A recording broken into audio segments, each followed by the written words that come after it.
Ela é demais, às vezes até nos faz sentimentais e tem um jeito legal. E também está de aniversário nessa quinta-feira, dia 26. Sim, Porto Alegre é demais. Há 254 anos foi oficializada a criação da freguesia de São Francisco do Porto dos Casais. Às vezes ensolarada, outras chuvosa e fria, a cidade convive com belas primaveras e invernos cada vez menos rigorosos. Acende paixões, mas também incentiva despedidas, como todo caso de amor. E sobre essa Porto Alegre de milhares de corações, a gente conversa daqui a pouquinho.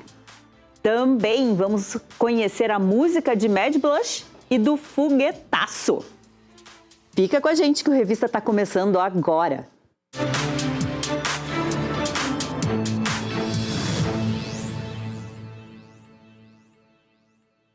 Porto Alegre celebra mais um aniversário nessa semana. São quase 2 séculos e meio de história, cultura e transformações. Capital dos gaúchos, a cidade também é feita de memória, identidade e das histórias de quem cresceu junto com ela. Retratada na música e na poesia, a cidade passou a ser coadjuvante da história de quem compartilha o aniversário com ela, como é um caso que a gente vai conhecer agora na reportagem do João Strebe.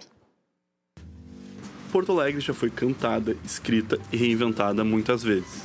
Na voz de Lupicínio Rodrigues, virou saudade e dor de cotovelo. Na poesia de Mário Quintana, ganhou delicadeza, ironia e contemplação do cotidiano. E as ruas entre Guaíba e os bairros seguem sendo cenários de encontros, despedidas e recomeços. A capital gaúcha é, antes de tudo, uma cidade de histórias, das que se escrevem nos livros e das que se vivem todos os dias. Fundada oficialmente em 1772, a então freguesia de São Francisco do Porto dos Casais surgiu a partir da chegada de famílias açorianas enviadas pela coroa portuguesa. Com o tempo, o povoado cresceu, ganhou importância estratégica e econômica, até se tornar a capital da província de São Pedro do Rio Grande do Sul. Ao longo dos séculos, Porto Alegre acompanhou transformações políticas, sociais e urbanas, de vila colonial à metrópole regional, mantendo traços de diferentes culturas que ajudaram a construir a identidade da cidade. Mas a história de uma cidade não se conta só pelos marcos oficiais. Ela também se mede pelo tempo vivido por quem acompanhou as mudanças de perto. E, neste aniversário, Porto Alegre divide a celebração com uma personagem especial, a Dona Maria Antônia Pedroso, que nasceu no mesmo dia do aniversário da cidade. Ela que agora completa um século de vida, carrega na memória lembranças de uma Porto Alegre que mudou, mas nunca deixou de ser a casa dela. Quando eu vim morar aqui não tinha vila, era campo. Não tinha igreja, não tinha hospital. O hospital tinha só a Santa Casa. A Dona Maria Antônia foi uma das primeiras moradoras do bairro Sarandi, localizado na zona norte da capital. Do Sarandi não, mas dessa rua Vidal Barbosa eu fui a primeira. A senhora centenária nem sempre morou em Porto Alegre. Cresceu em Glorinha e se mudou para a capital após casar com Carlos Delgado Pedroso, que morreu com 50 anos ainda na década de 1970. Juntos, o casal deixou um legado de 6 filhos, 14 netos e 17 bisnetos. Após a morte do marido, Dona Maria Antônia ainda precisava arrumar formas de seguir sustentando a casa, com 6 filhos ainda jovens. Ele trabalhava. O vô? Eu sempre tive casa alugada, né? Costurava para fora. Fazia meus cabelinhos. Cortava o cabelo. Eu sempre dei uma mãozinha. Tentando manter um ambiente acolhedor também para os netos, Dona Maria era uma excelente contadora de histórias. Hábito esse que acabou influenciando as novas gerações, como o neto Tiago Maria, que é professor de língua portuguesa, mas também é escritor. Para celebrar os 100 anos da avó, o neto está lançando o livro Centenário, numa construção que conta a história de Maria Antônia através das décadas de vida. A avó tem muitas histórias, né? E eu sempre fui muito bom ouvinte. Sempre gostei de ouvir muitas histórias, sim. E me encantava do jeito que ela narrava as situações. E eu sempre perguntava, mas como é que tu conheceu o vô? E ela disse que o vô, antes de conhecê-la, ele tocava em bar, ela jogava sinuca. E aí, depois que ela decidiu que queria casar, ele arrumou um emprego na Atlas Schindler, onde ele trabalhou a vida inteira, né? Até morrer. E sempre foram muito felizes. Eu gostava de ouvir ela contando as histórias dele, do vô, que sempre foi muito referência para os filhos. E me encantava com as histórias que ela falava da intimidade deles, assim. Apesar do carinho, Tiago reforça que ela não é uma avó normal, aquela figura fofa que costuma fazer parte da nossa imaginação. Me marcou muito, né, essa relação com ela. E ela, por ser uma pessoa peculiar, assim, não é aquela avó com açúcar, que a gente costuma dizer, né? Em função da vida que ela teve. Dessa relação deles, surge a paixão pela contação de histórias e a vontade de registrar a trajetória da avó nesses 100 anos. Nós somos animais fabuladores, né? Nós temos necessidade de contar, inventar histórias. E eu, como bom ouvinte, acho que já vem disso também, essa aptidão para a escrita, com certeza. Então, a literatura chega para mim através da contação de histórias primeiro. Antes da palavra escrita, chegou para mim a palavra da oralidade, através da oralidade. E eu pensei em registrar isso como forma de memória e para a gente ter também um registro dela, enquanto viva, né? Na fala dela. E costurar isso com a história do bairro, o crescimento da cidade. Ainda que a memória falhe com a dona Maria Antônia em alguns momentos, a sagacidade e a fala seguem firmes e prendendo o público. Não dava para passar aqui. Isso aqui era tudo água. Meu irmão estava no exército e vieram aqui fazer revisão, passar uma revista. E ele enxergou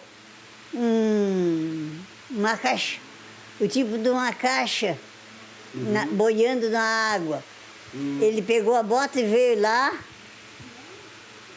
Tinha uma criancinha dentro do bercinho. Mas nem toda história testemunhada por Maria Antônia carrega um final feliz ou de superação. Além do marido, um dos filhos da aposentada acabou morrendo durante um assalto. Ao falar sobre a grande mudança na cidade e sobre o que gostaria que voltasse, ela não pensa duas vezes. Amizade do povo. Havia mais união, mais amor. Tiago faz uma ponderação parecida, reforçando que certas coisas não melhoraram durante esse século de vida da avó. O tempo passou, passaram-se 100 anos e muitas das coisas que ela reclamava que eram escassas lá antigamente, ainda não se tem muito por aqui. Ainda falta estrutura aqui para o bairro, né? Ainda falta muita coisa que na época já era escasso, né? Então não mudou muito assim a história do bairro. Mesmo com muitas dificuldades, a irreverência segue presente na vida de Maria Antônia. Que aniversário velho faz aniversário, passa o tempo.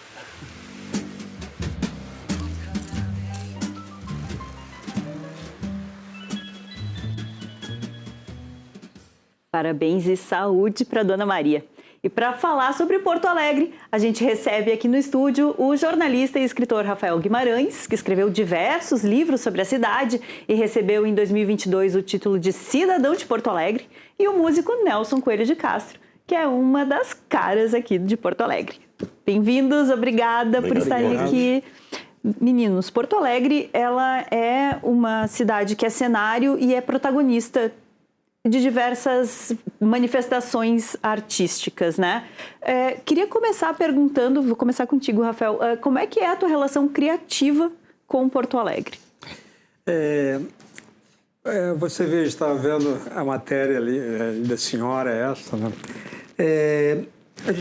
Primeiro um ponto de partida. Porto Alegre, ela nasce, né, da chegada, né, dos açorianos, ou seja, uma série de pessoas que não viriam para cá, viriam para outro lugar, vieram parar aqui, ficaram aqui abandonados à própria sorte durante 20 anos, né, sem nenhuma estrutura, sem ninguém que visse por eles, e tiveram que se virar sozinhos, né, criar uma comunidade, criar uma vila, né, para depois, finalmente, pela sua teimosia, pela sua resistência, conseguiram transformar isso numa cidade. Então, esse tipo, né, de relação lá dos açorianos, né, todo o maltrato que eles tiveram, toda a necessidade de coesão, de união, não é, de confiança entre eles para se manterem, para colonizarem a cidade, acaba, não é, tendo, não é, um pouco de reflexo no perfil da cidade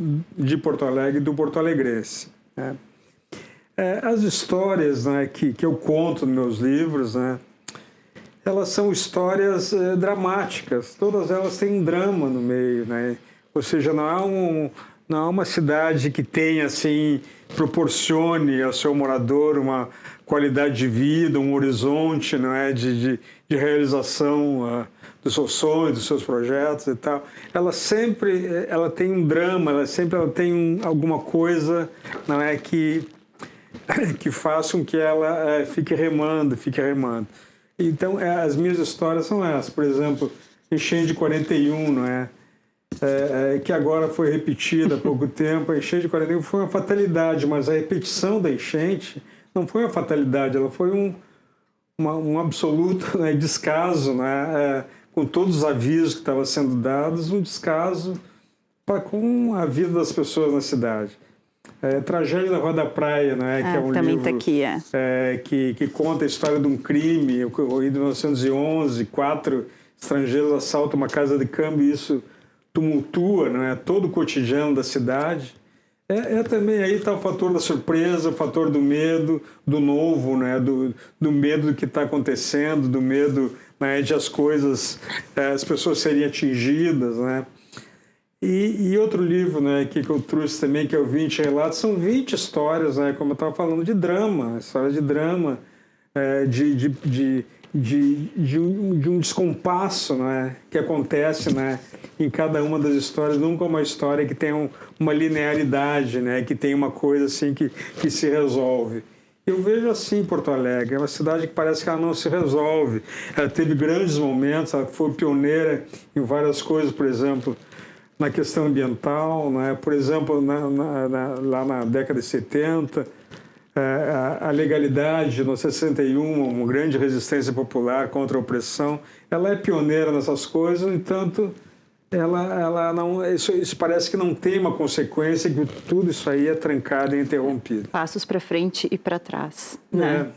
Nelson, para ti, como é que é essa relação de criar que tu és um ícone, né, da nossa música, de uma geração que talvez seja das mais icônicas que a gente tem aqui, né, da música, muito bem acompanhada. Como é que é essa relação com a cidade na tua criação? Eu nunca me peguei assim, pegar o violão e fazer uma música para a cidade, sabe? A cidade é um jeito de caminhar. E a música sai com a nossa dicção. Quando eu fiz uma música há muito tempo atrás, ai meu Deus do céu, o velho fica falando de tempo atrás. Mas um tempão atrás, eu fiz uma música que depois eu gravei, que falava de sertório, que o cara tinha levado um camba, alguém tinha, sei lá, uma coisa, um assalto, assim. E quando eu fiz a música, eu falei Sertório porque eu conhecia Sertório. Eu morava na Dona Margarida, então eu passava a seguir pela Sertório e tal, no bairro do Sertório também.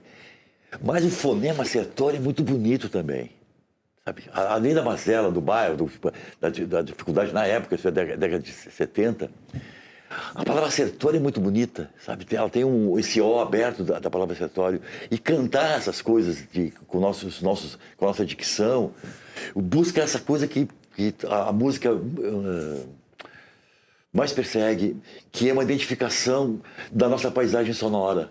Sabe quando a gente se escuta, e se escuta como se fosse essas referências fazem parte da sua paisagem também de dicção. A gente não está vendo só os casarios ali da Cidade Baixa, ou só está vendo as edificações, a nossa silhueta geográfica, nossos morros. A gente também os nossos livros, a gente também escuta a nossa voz. E quando a nossa voz é cantada e tem essa dicção porto-alegrense, isso justifica, a gente deixa a cidade ereta, pelo menos culturalmente, ela fica mais íntegra. Sabe? Porque ela se abastece dela mesma nesse caso. Mesmo tudo que chega de estrangeiro, e não é pouca coisa, né?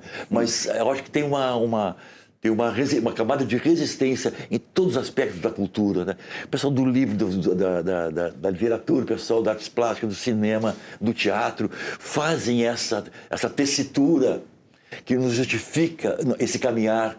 Quando monta uma peça, quando alguém faz a música dessa peça, quando alguém filma, quando alguém, sabe? Sim. Traduz isso. Exato. E quando vem assistir, a cidade se justifica. Talvez isso seja a nossa maior tarefa. O engenheiro tem a dele, o gari tem a dele, o outro tem a dele, tem a parte da cultura que faz a parte dela, que é deixar a cidade sob fruição, sob o gozo da fruição, Sim. sem o medo do gozo da fruição. Sim. Eu queria aproveitar e pedir para a gente ouvir uma palhinha para entender onde é que aparece, então, né, essa cidade cantada.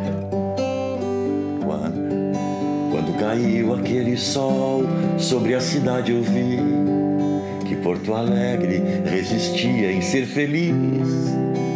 Por mais que os caras rudes, tristes, lhe querem cinza,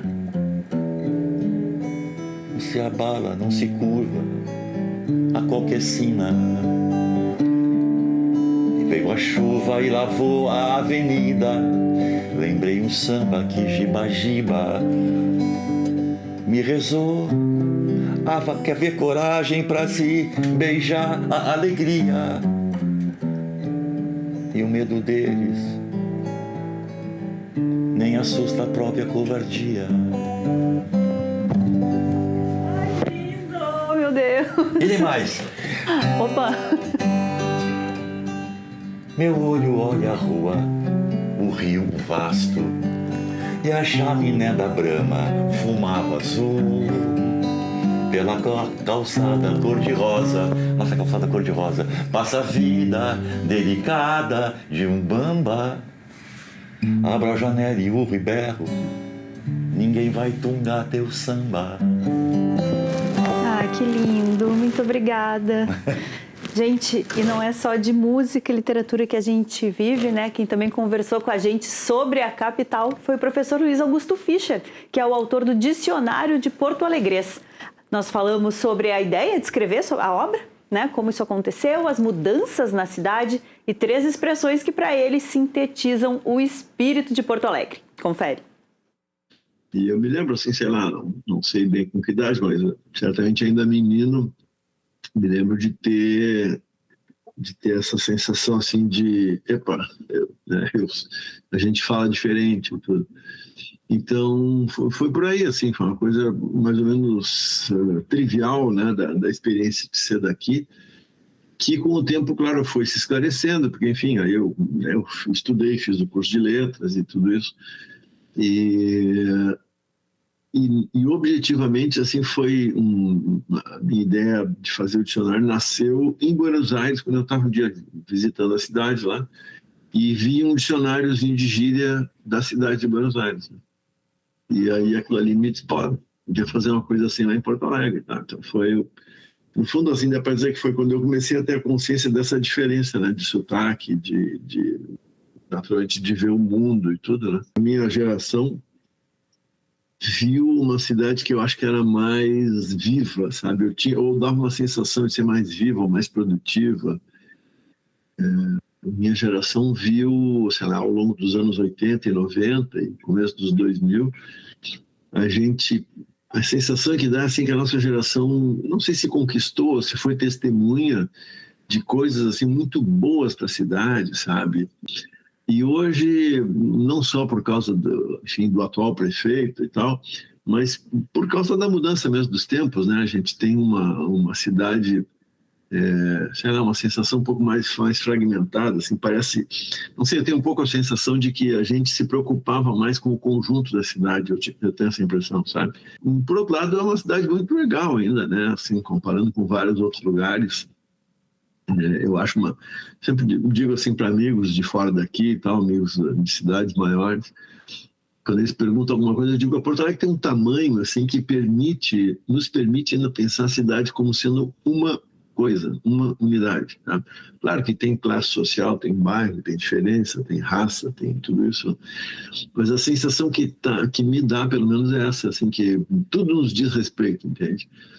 Numa cidade muito maior, tipo São Paulo, por exemplo, sei lá, o Rio, a impressão que eu tenho é que, se eu fosse morar numa dessas cidades, que eu frequento muito, gosto e tudo, mas eu tenho a impressão que eu ia ficar me sentindo meio isolado, meio numa ilha, né? E, bom, aqui a gente vive, todo mundo vive um pouco na sua rotina, né? Mas é isso, um pouco a imagem que eu tenho é essa, que Porto Alegre é uma cidade que ainda é manejável, sabe? Então, acho que o destino da cidade ainda pode ser o destino de todo mundo. Em geral, quando eu penso assim, imediatamente o que é, por que eu resolvi fazer um dicionário da vigília da cidade, eu dou exemplo com 3 palavras monossilábicas, que é ba, tchê e tri, né? São 3 palavras assim muito expressivas que a gente usa muito aqui na cidade, não só na cidade, aqui na região, aqui. E as 3 são muito marcantes, né? Tchê certamente não nasceu aqui, pelo jeito vem de uma língua indígena, talvez quechua, né? Parece que tchê quer dizer pessoa, né? Originalmente nessas línguas, né? Chamar alguém de tchê era reconhecer que era um igual, né? O ba é uma expressão que tem, sei lá, que nem os portugueses têm pá, né? Os franceses também diz ba bastante para. E o tri eu acho que eu vi nascer, eu fui contemporâneo do nascimento dele. Eu escrevo até no dicionário, tem essa teoria, né? Que o tri nasceu porque em 1970, eu era um menino de 12 anos, o Brasil foi tricampeão mundial de futebol no México. Foi um negócio assim comovente, passeata na cidade e tal. Em 71, o meu time, Esporte Clube Internacional, foi tricampeão estadual depois de o Grêmio ganhar milhões de vezes. Na minha infância toda eu fui muito infeliz, assim. Se bem que não tinha tanto bullying naquela época, né? Mas só o Grêmio ganhar. Então, em 71, a gente foi tri. E a impressão que eu tenho é que foi nesse contexto que a gente começou a dizer tri, sabe? Começou a dizer tri para muito, né?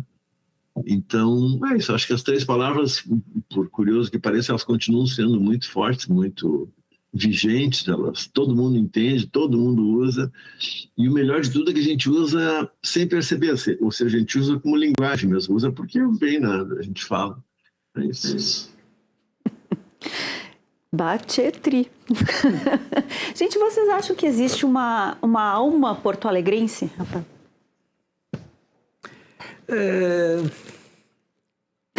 Existe. Acho que cada cidade tem a sua alma coletiva, né? E que, enfim... mas eu acho que o que o Nelson falou é uma coisa muito importante. A cidade é o que a gente faz dentro dela, né? A cidade é a história do caminhar, ao caminhar a gente convive, a gente troca, a gente tem uma ideia bacana para um livro, para uma música ou para uma peça, ou apenas para uma brincadeira, né? Eu acho que a alma da cidade está vinculada ao fato da gente andar sobre ela, né? E aí está sujeita, né, às turbulências, né, da conjuntura, da vida, da política e tudo mais. Porém, isso não muda. Pode ser que a caminhada no determinado seja mais isolada, porque tem toda uma opressão em torno. Às vezes a caminhada é mais compartilhada, né? Mas eu acho que eu gosto muito de caminhar pela cidade. Eu gosto de caminhar em qualquer lugar que eu vou. Voltava até do centro. Naquele tempo.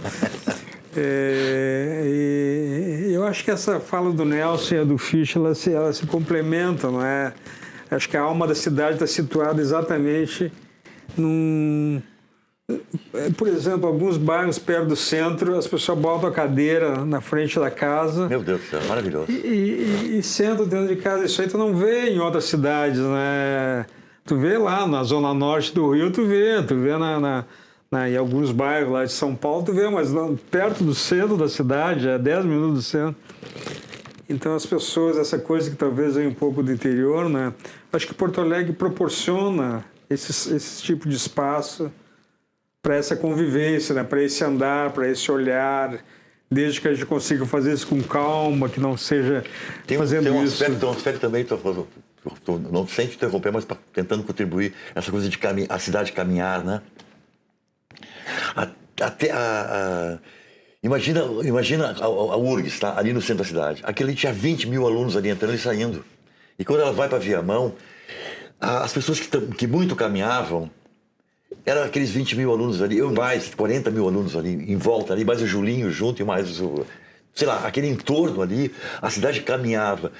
Na década de 60 e 70 era tudo uma grande turma, que havia os mesmos filmes, os mesmos peças de teatro, os mesmos shows no Araújo Viana, e aquilo andava assim, andava por toda a cidade, aquele grupo de pessoas. Esquina Maldita. A Copa 70, o Baixo Alasca, quer dizer, a arquitetura, quer dizer, tinha um movimento orgânico e que era filtro também. Se alguém estava querendo cortar uma árvore, o estudante subia na árvore e tirava foto e não desço daqui enquanto, entendeu? E essa relação da cidade respirar, ter seu tônus através da juventude, muda também a cidade. Quando a cidade afasta um pouco isso, a cidade também fica mais quieta. É um movimento. Vamos fazer marchinha de carnaval, bloco de carnaval na Cidade de Baixo. Não pode. Não pode fazer xixi no chão, não incomoda. Põe o carnaval lá num posto seco, para não incomodar os meus ouvidos, tá entendendo? Sim. A cidade que tem a sua fruição, o seu momento mais forte de fruição, é podado, é visto com censura, com racismo. Esse povo cheira, eu vou tocar nesse povo, entendeu? E isso deixa a cidade triste. E a palavra alegre, ela não se justifica no nome. Gente, o cinema também trouxe alguns olhares sobre a nossa cidade, né? E a gente trouxe alguns desses olhares aqui nos pôsteres do nosso estúdio. Hoje a gente começa falando sobre O Homem que Copiava, que narra a história de André, um operador de fotocopiadora de 20 anos em Porto Alegre. Tímido e apaixonado pela vizinha Silvia, ele usa uma copiadora colorida no trabalho para falsificar dinheiro, buscando mudar sua vida monótona e conquistar o seu amor. Filme sobre o Bonfim. Documentário que retrata a efervescência cultural e boêmia do bairro Bonfim, em Porto Alegre, durante os anos 70 e o início dos 80.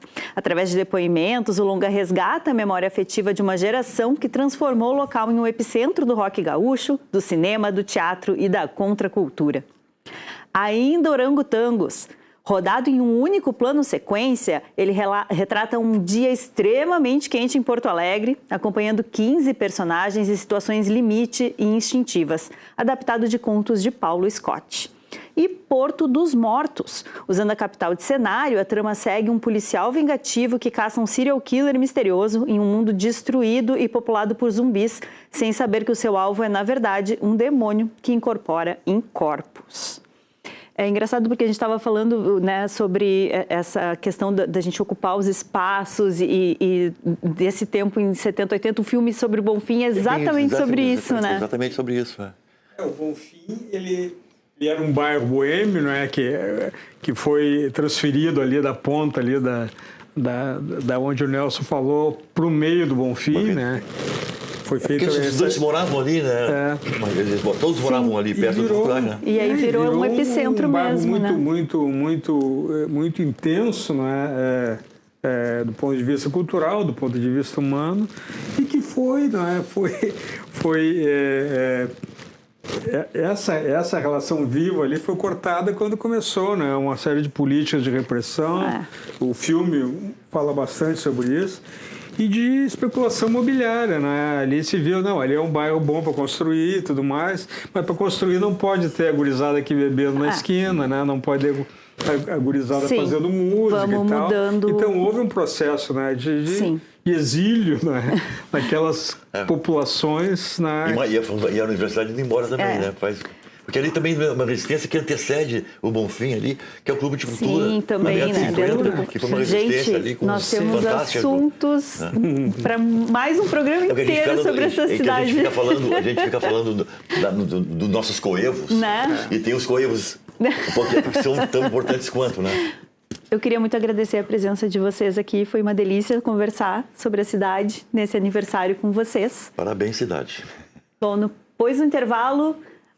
tem Que Chance Que Eu Tenho, que é o novo trabalho do músico Mad Blush. Mas antes da gente ir para o intervalo, mais uma palhinha de Nelson Coelho de Castro. Como? Vim vadiar, meu Deus.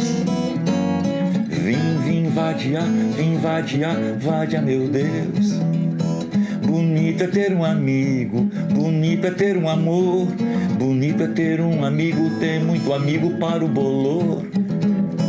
Esquina valia bonita, vadiava o meu coração, E a gente ficava na esquina, a vida infinita cuspia no chão.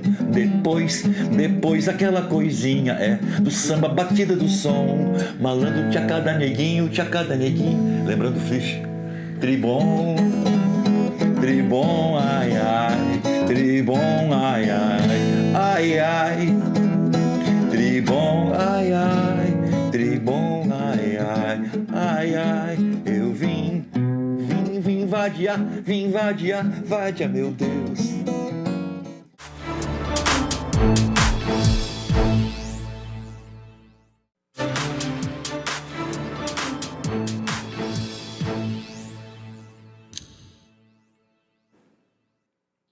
Tem estreia de trabalho novo aqui na capital.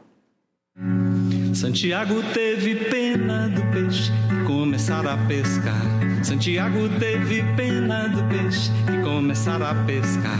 O cantor e compositor Mário Falcão realiza show de lançamento do mais recente álbum intitulado Bordejo. No repertório, além das canções do disco, temas que marcaram a trajetória de mais de 40 anos. Às 7h, no Teatro Oficina Olga Reverbel do Multipalco. Ingressos no site do Teatro São Pedro. Os mistérios do fundo do mar refletia a perfeição do universo. E também programa para quem curte jazz. O Jazz Room desembarca no palco do icônico Sgt. Pepper's para uma experiência envolvente que celebra a era de ouro do jazz. Serão apresentadas interpretações de clássicos como Hello Dolly e When the Saints Go Marching In. Sessões às 7h e às 9h30 e ingressos na plataforma Fever. Um lançamento que também é uma despedida. Com Que Chance Eu Tenho, o artista Mad Blush vai se despedir do atual nome artístico. O clipe da canção foi lançado ontem e agora a gente vai descobrir mais um pouquinho sobre o que vem por aí. Oi, Rodolfo. Oi, Renata, tudo bem? Tudo bem, muito obrigada por estar aqui com a gente. Obrigado a vocês pelo convite também. Eu vou começar te perguntando um pouquinho sobre qual é a história deste nome que tu estás aposentando. Então, Mad Blush me acompanha durante 16 anos. Eu comecei lá em 2007 cantando como Blush, que era a drag que eu fazia daquele período. E aí, quando eu comecei a cantar, eu aposentei a drag e virou só o Blush. Só que aí eu comecei a sentir necessidade de mudar o nome e aí em 2010 eu mudei para Mad Blush, que me acompanha até hoje, que é uma mistura do Blush, daquela primeira marca que aconteceu, com o Mad de inquieto, da loucura musical, enfim. Mas agora eu comecei a sentir necessidade novamente de uma mudança na minha carreira. Por várias questões, assim, né? Tem questões externas, mas tem questões internas também. E aí vai ter mudança de nome agora. Agora me conta como é que a canção nova se conecta com essa mudança. Então, Que Chance Que Eu Tenho é uma música que, na verdade, assim, eu lancei uma prévia dela, vamos dizer, em 2018, no meu primeiro álbum. Se chamava Chance. Mas era uma música que ela ficou ali, eu disse, eu preciso modificar algumas coisas nessa música, botar mais letra, acho que ela precisa voltar. E aí culminou de eu ter que lançar uma música de transição. Né, uma música que finaliza um pouco a era Mad Blush e começa o Puglier, que é o novo. Spoiler! E aí, Que Chance Que Eu Tenho também, ela fala muito sobre coisas de agora, né? Coisas que eu acho que atravessam a gente, preconceitos, guerras, sistema, assim, né? Que a gente vive, e um contraponto com o meu momento pessoal, que é um momento de mudança, um momento de insistência em ser artista, que é a coisa que eu sei ser, que é pra minha vida, e passando por várias questões assim particulares, questão da maturidade, enfim, muitas coisas tem a ver. A gente tá vendo um pedacinho aí do clipe novo, que é muito lindo, e eu queria aproveitar para te perguntar o seguinte... Essa coisa do audiovisual, ela é muito presente na tua obra, muito, né? Muito. Perpassa toda a tua obra.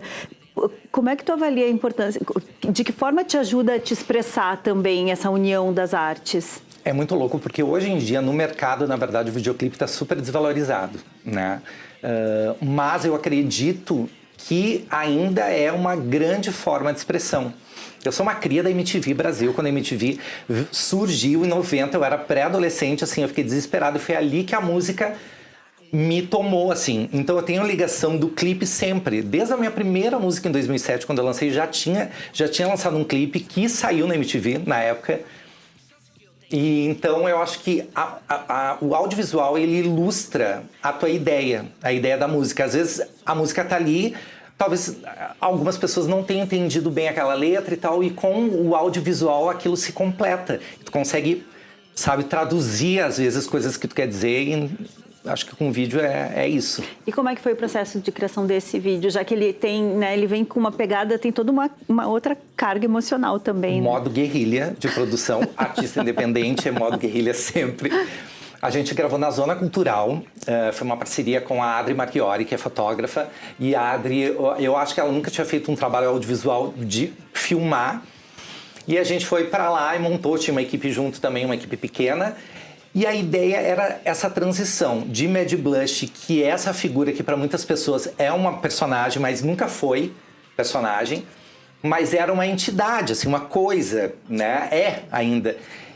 Mas eu queria retratar isso, que essa figura está saindo de cena para o artista que sempre deu vida para essa figura tomar o controle total de tudo. Então acho que o clipe tem mais ou menos essa simbologia, assim, sabe? Eu achei interessante que tu escolheste o novo nome, é o Puglier, né? Que tem a ver com teu nome de batismo, né? Teu sobrenome. A história do nome é uma loucura, porque você fica pensando em vários nomes, mas eu queria algo que fosse meu, assim. E eu acho que tem uma relação... Eu perdi meus pais muito jovem, assim, com 20 anos, então é o sobrenome da minha mãe. Eu sempre usei o sobrenome do meu pai muito como produtor, enfim... E eu disse, cara, não, eu gosto disso. Eu fui misturando as coisas até Pugliero, que é o sobrenome, que na verdade é Pugliero, se a gente for falar no italiano, mas desde pequeno eu escrevia Pugliero, falava Pugliero, e eu disse, não, eu vou trazer isso. E aí Pugliero virou Puglier. E aí eu senti aquilo ali, a gente tá sonoro, isso tá muito legal. É esse nome. É por aqui. É por aí. É importante para ti essa questão porque tu estava falando, né? É uma entidade que está saindo para o artista tomar conta. Completo, assim, exato. Vamos dizer, né? Mas tem uma coisa de identidade também, né? Sim, exatamente, porque tem a questão da identidade, das camadas que você pode expor, assim. Eu digo sempre, gente, não é que daqui a pouco... Claro que eu quero dar uma limpada, por exemplo, no visual. Eu quero fazer uma outra coisa, mas daqui a pouco eu posso... sujar tudo, brincar tudo de novo, porque isso não é a personagem, sou eu. Eu trago essas coisas, né? Então, e o nome é muito importante também, até mercadologicamente, né? Com porque certeza. Dependendo do nome fica meio, né? E eu queria um nome que fosse sonoro, um só. E aí veio. E ele é maravilhosamente sonoro. Bom, a gente tem o clipe que estreou ontem, a música já está nas plataformas digitais. Agora escutem muito. Me conta quais são os próximos passos dessa mudança. Então, como eu falei, artista independente, a gente tá sempre correndo atrás da coisa sem muito patrocínio, sem muito apoio, mas insistindo, né? Insistindo na cidade também, porque Porto Alegre é uma cidade um pouco complicada para trabalho autoral, eu sempre digo isso, mas eu estou aqui e eu vou fazer essa coisa funcionar. Então, assim, agora a gente está programando o próximo show, que será o último show de Mad Blush. Talvez não seja o último, se a gente fechar mais show por aí, né? Mas, a princípio, vai ter o último show, que vai ser em abril. E a mudança total de nome, estética, tudo, eu acho que acontece lá por maio, junho. Com uma outra música nova, aí sim, somente Puglier. Bom, então a gente vai ficar esperando todas as informações desse show de despedida de Mad Blush e também da novidade da música nova do Puglier. Querido, muito obrigada. Obrigado a vocês. Adorei. E muito sucesso. Obrigado. Bom, pessoal, depois do intervalo...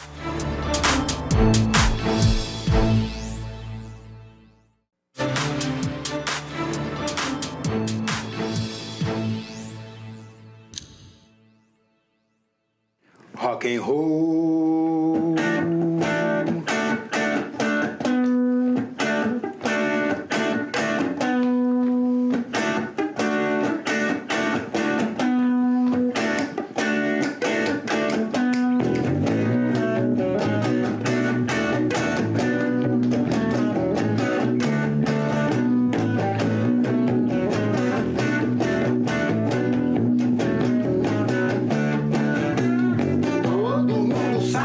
vão centenar nessas historinhas que a cabeça faz. Se você não corre, pode até ficar dentro de um quadrinho e até mesmo achar que tá bom.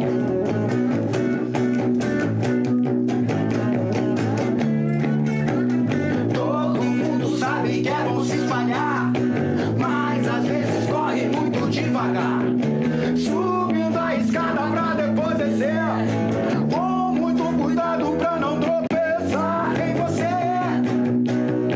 Não perca o trem e deixa acontecer. Não perca o trem, é pra não se perder. Pousado no centro do amor, compreendendo os sonhos e nada mais. Não perca o trem, não perca o trem, não perca o trem,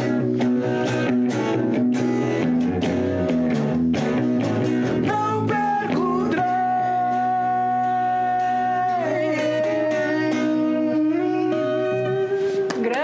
Grande, Lisiane Mottini chegando aí, cobrindo o palco no lugar da Ionara Karan, que resolveu tirar aí uns dias de férias. E hoje a gente recebe uma banda que chega com muita atitude e uma missão especial: homenagear um dos maiores nomes do rock gaúcho.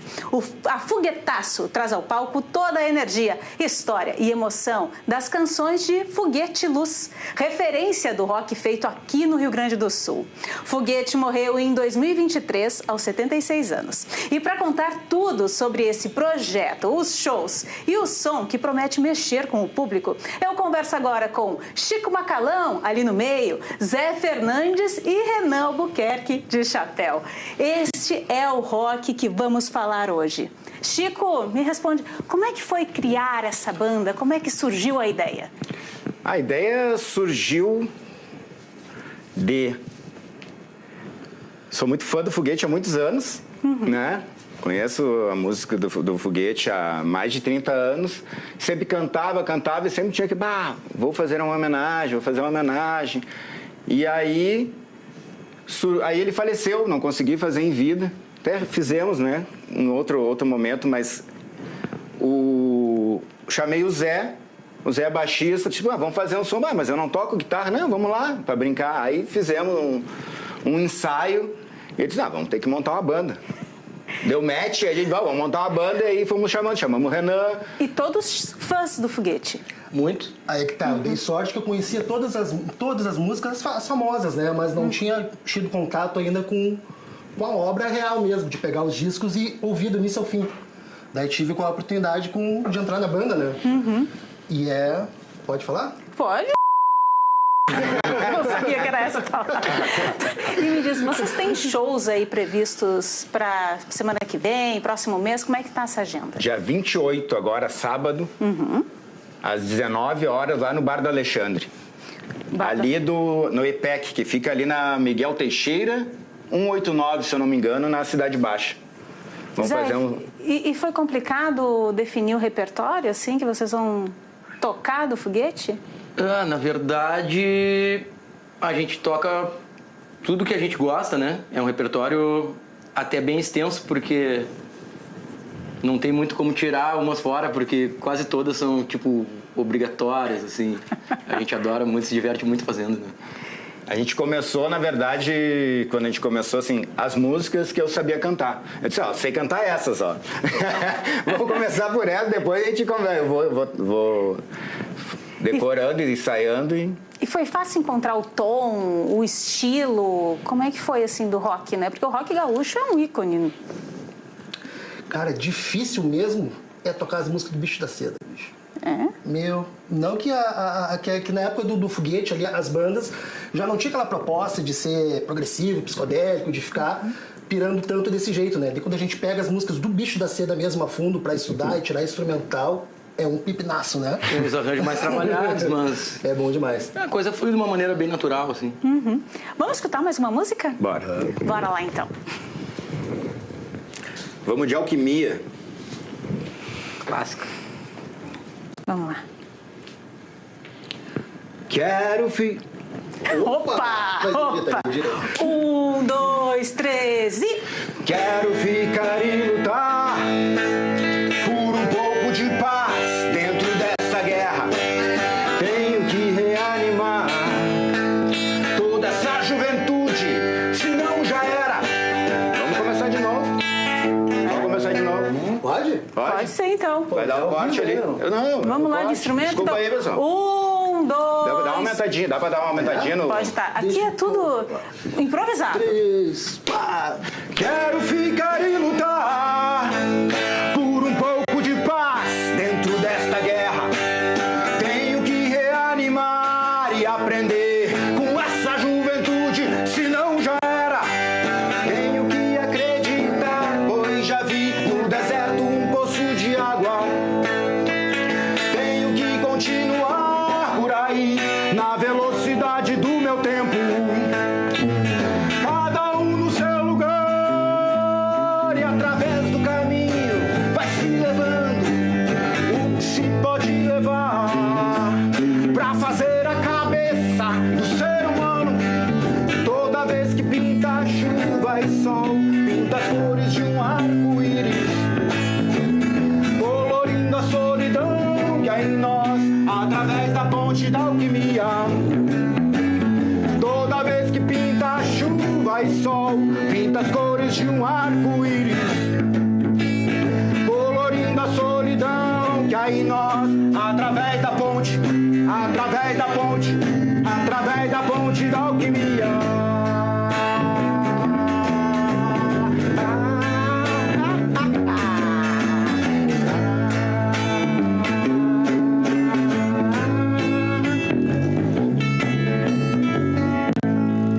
Perfeição. Chico, tem alguma música que mais mexe contigo na hora da interpretação?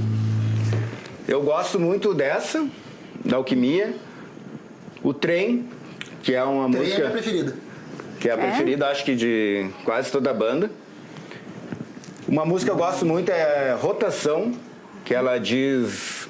Tudo é rotação, tudo é movimento, e a situação é viver o momento.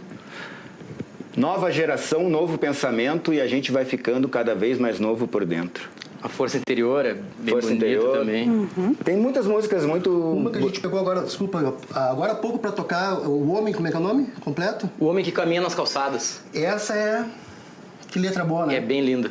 Essa aí a gente tá ainda ensaiando pro próximo show. Tá, mas eu queria agora uma palhinha desse Trem. Pode ser? Fiquei bem curiosa. Trem, essa é aquele show que vocês primeiro. tocaram agora. Ah, tá bom, então. Que a gente abriu, é. Tá, e agora me conta mais ou menos assim, o que inspira vocês no momento de entrar no palco? Será que é lembrar da época do Foguete? O que inspira mais, assim? Bom, acho que pra mim, assim, foi mesmo levar o legado do Foguete, sabe? Trazer a palavra. Tem toda essa história do contato com a nova geração, né? A gente não ficar numa velharia, só uma naftalina, só remetendo ao passado, assim. Pegar o significado da coisa toda e trazer pra quem tá chegando agora também. Isso aí. Eu ia questionar isso, se a nova geração se faz presente nesses shows, né? Olha, tivemos, né? A gente fez o primeiro show que a gente fez ano passado, que foi um show bem comemorativo, assim, primeiro show da banda. Tivemos várias participações especiais, né? Lendárias, né? O Goiânia, que é do Guerrilheiro Antinuclear.